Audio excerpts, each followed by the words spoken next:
may be the greatest catch I've ever seen in my life.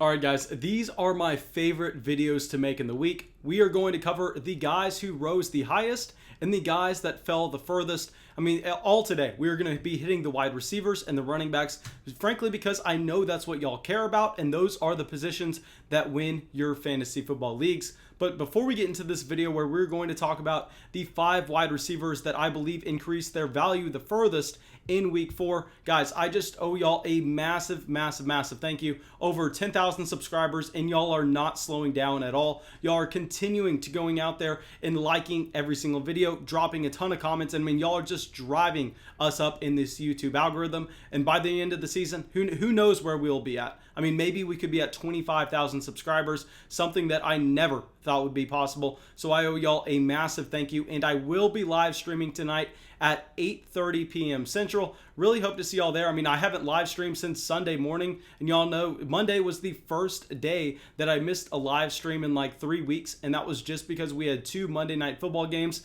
and it just really did not make sense for me to go out there and start a stream at midnight. So I figured it would make the most sense to skip out on Monday, start on Tuesday. But guys, it feels like I haven't done it in forever. Really looking forward to talking to y'all and answering your questions on Tuesday. But let's get into this video and let's go out and let's talk about these 5 wide receivers who really saw their value increase in week 4. And first, let's start it with Odell Beckham Jr. Now, of course, we were going to have to talk about Odell. Kind of funny that I got a bunch of DMs on Instagram, people telling me, hey man, I mean, absolutely crazy. You go out there, you put up the jerseys, you put the Odell, you put the Amari, you put the Sammy. They all have impressive weeks, especially Odell and Amari Cooper. I mean, just absolutely insane what we saw from Odell in a game where, yes, there were a ton of points scored, but they were mainly scored on the ground against this Dallas Cowboys team. Really, what we did not expect at all. I thought that we were going to see Baker Mayfield come out here and sling it. That really did not happen, but it did not matter. Odell Beckham Jr. went out there and just was the #1 wide receiver in week 4. And I think that while we can expect him to go out there and have these random spike weeks, while y'all know I am absolutely in love with Odell, I don't necessarily think this is something that we can go out there and can predict going forward, just based on this being a dream matchup going up against the Dallas Cowboys defense. And I mean, a couple of those plays, like the 50-yard bomb from Jarvis Landry and the 50-yard rush, I mean, they are so exciting. I mean, guys, y'all know I am a massive fan of Odell, so I just sat there and I watched them over and over and over again. But frankly, when we're trying to be objective about this, those plays tend to not really be predictable week to week. So I think that is going to be a little bit of a, I mean, just, I don't want to say a thing that's going to hurt his projection in the future, because I mean, it definitely doesn't hurt, but I don't think we can necessarily go out there and look at this final output in terms of his fantasy points and think this is what we should expect going forward. I think it's a lot more important to look at what he did in just the regular game. It's just not really crazy schemes while getting the ball from Baker Mayfield. And while he did have a good game that way, I mean, it was just not in that elite level category. So while I would love to come out here and tell y'all that Odell, in my opinion, is now a wide receiver 1 in fantasy, I don't think that I can do that. I mean, maybe if I was still just playing in a bunch of fantasy football leagues and I wasn't making videos for y'all, I would lie to myself and tell myself that. But I think that if I am being objective about this, we have to put our fandom to the side and we have to look at this with what we can predict going forward.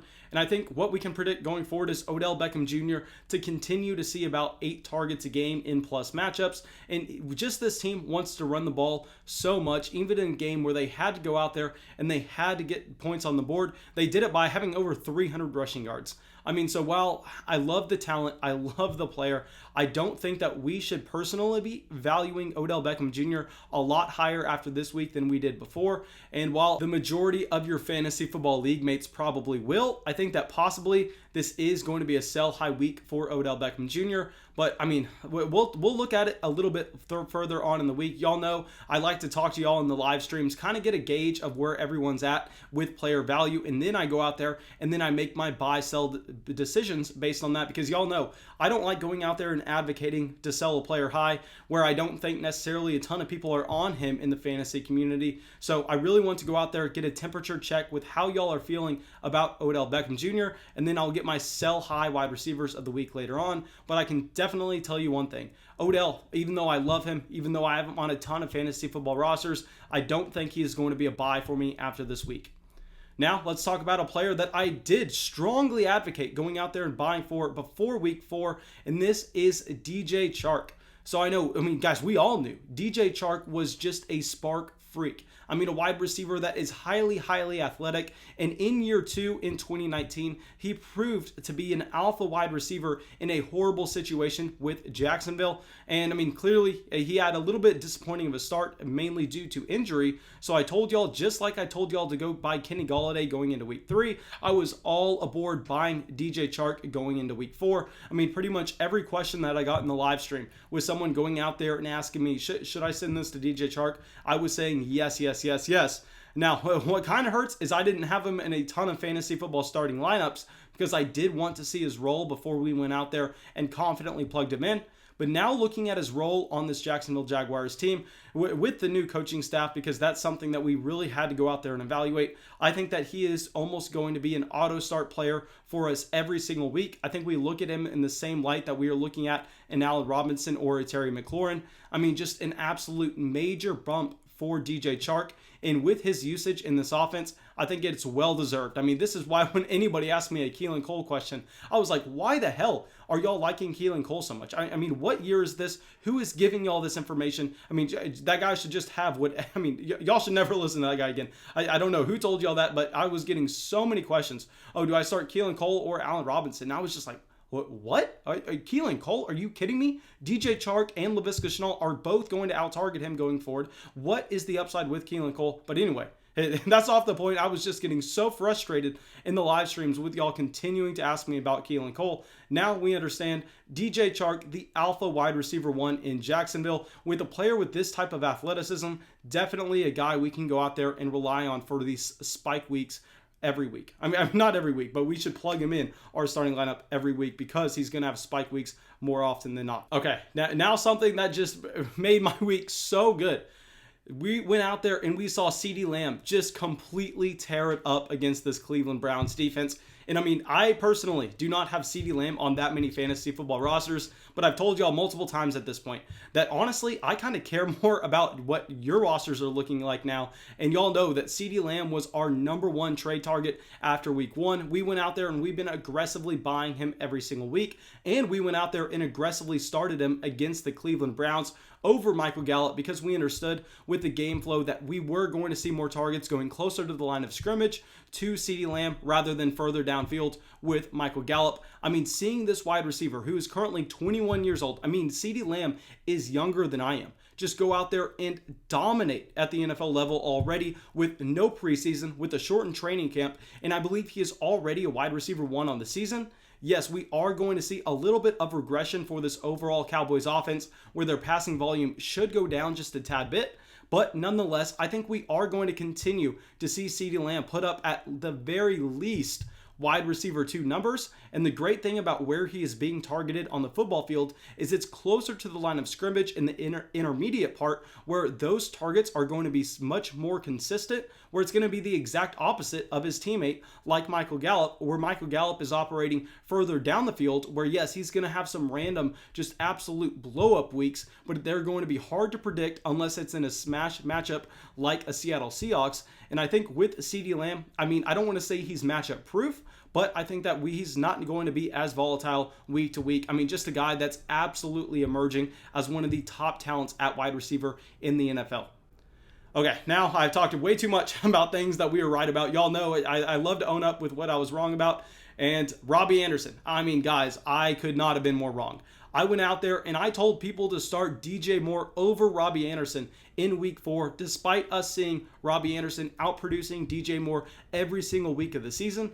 I looked at the matchup going up against the Arizona Cardinals. I thought it made a ton of sense to go out there and plug DJ Moore in. But regardless, Robby Anderson has proved through 4 weeks of usage that he is the wide receiver 1 on this Carolina Panthers team. I mean, this is just another example of Adam Gase wasting so much talent and another example of why we need to be reevaluating these players when in the current system, it changes. We saw Joe Brady come in.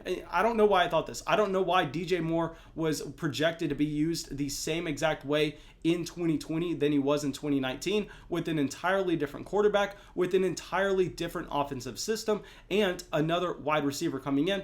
That is completely my fault. I have DJ Moore on way too many rosters. I am paying the price for it. But Robby Anderson, on the other hand, I mean, this is a player that we are going to be consistently relying on going forward. I wish I had him in more leagues because, guys, he's being used at every area of the football field. We know he has elite level speed, and he's being used in crossing routes. I mean, just something we never saw in New York. In New York, he was just purely a guy to stretch the field. So with him getting targets closer to the line of scrimmage, I mean, he's becoming way more of a consistent player, and I don't expect that to change anytime soon. Okay, guys, now we talked about one rookie wide receiver. Let's go over and let's talk about Jerry Jeudy. So a couple things happened this past week that saw Jerry Jeudy's value rise. Yes, it was against the New York Jets, so we are going to have to kind of understand that these aren't not necessarily the most reliable numbers, but one, Noah Fant is hurt. Noah Fant is going to miss several weeks, and we understand. Noah Fant was one of these tight ends that was going to be able to command a significant amount of targets. So with Noah Fant out of the offense, I think we are going to see Jerry Jeudy used as this alpha wide receiver, but that is not the only thing that helped Jerry Jeudy's value. Two, we saw him go out there and look extremely impressive himself against this New York Jets team. And I know a lot of people are going to want to discount this because it was against the New York Jets. Completely fine, I understand. But now let's talk about Drew Lock's report that he's actually looking like he's going to come back a little bit sooner than we initially thought. I mean, all three of these things are lining up. We are going to see Jerry Jeudy continue to rise in fantasy football. And I think that similar to CeeDee Lamb after week 1, I think that Jerry Jeudy is a guy that we could put in consideration of going out there. You're not going to buy him low. I think people are going to raise them up in their perceptions just a little bit. But I don't know if it's enough based on the talent that we saw, based on how his situation is changing around him. I think that Jerry Jeudy in about 3 or 4 weeks could be looking very similar to how CeeDee Lamb is at the moment. And both of these rookie wide receivers look like they could be potential league winners in fantasy football, especially during the playoff stretch. But thank you guys. I really hope y'all enjoyed the video. I really hope y'all got something from it. As always, we are going to be uploading 3 more videos today, and I'm going to be going live tonight. So if y'all enjoyed the video, please make sure you drop a like. Please make sure you subscribe. And if you want to be one of the first people to our live streams, make sure you turn on the notifications next to the subscribe button, and then you are going to get a notification on your phone whenever we go live. That way it's going to increase my chances at seeing and answering your fantasy football question. But thank you guys. I truly, truly appreciate the support, and have a great day.